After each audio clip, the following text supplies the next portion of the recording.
été une erreur vraiment troublante, décevante. In a country like Canada, there are far too many examples where Indigenous people are disrespected in this manner.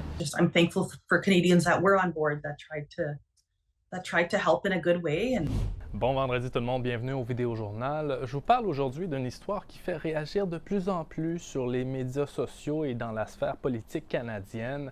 C'est cette publication Facebook de la grande chef de l'Assemblée des Premières Nations, Cindy Woodhouse-Nepinac, dans laquelle elle décrit comment l'équipe à bord de son vol d'Air Canada mercredi l'a forcée à lui rendre sa coiffe traditionnelle pour la placer dans la soute de l'avion. La chef originaire du Manitoba a exprimé son indignation et la valise lui a été rendue par le pilote après que certains passagers aient pris sa défense. Air Canada s'est excusé et assure mener une enquête à l'interne pour tirer des leçons de cet événement.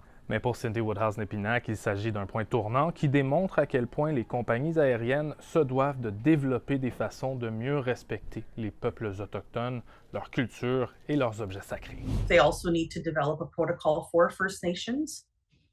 And I think that Air Canada also needs to have cross-cultural training for their staff. And the Assembly of First Nations is happy to help with that.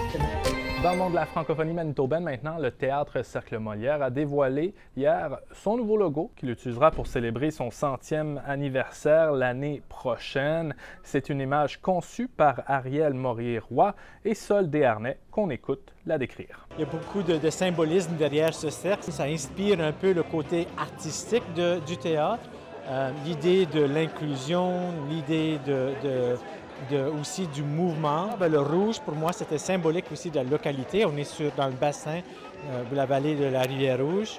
Aussi, le rouge, c'est la couleur du cercle Molière. Et puis, on termine ça en musique. Un livre entre les mains, les premières lueurs d'un nouveau matin. Un an après la sortie de son premier album solo, l'auteur-compositrice-interprète franco-manitobaine Andrina Turenne dévoile un nouvel opus, cette fois exclusivement en français, intitulé « Je suis un arbre ». Ce nouvel album regroupe 7 chansons, dont plusieurs sont des collaborations avec d'autres artistes de la scène franco-manitobaine. C'est un album qui accompagne plus ou moins l'album bilingue que j'ai lancé en avril dernier qui s'appelle Bold as Logs. Alors, c'est un album où j'ai pris les 3 chansons de Bold as Logs qui sont en français sur l'album, puis j'ai enregistré 4 nouvelles chansons en français pour faire un EP francophone. Et puis, parmi ces nouvelles chansons-là sont des chansons qui me sont très chères et sur lesquelles je collabore avec des amis de longue date. Et voilà, c'est là-dessus qu'on se lèche. Je vous souhaite une merveilleuse journée et une très bonne fin de semaine.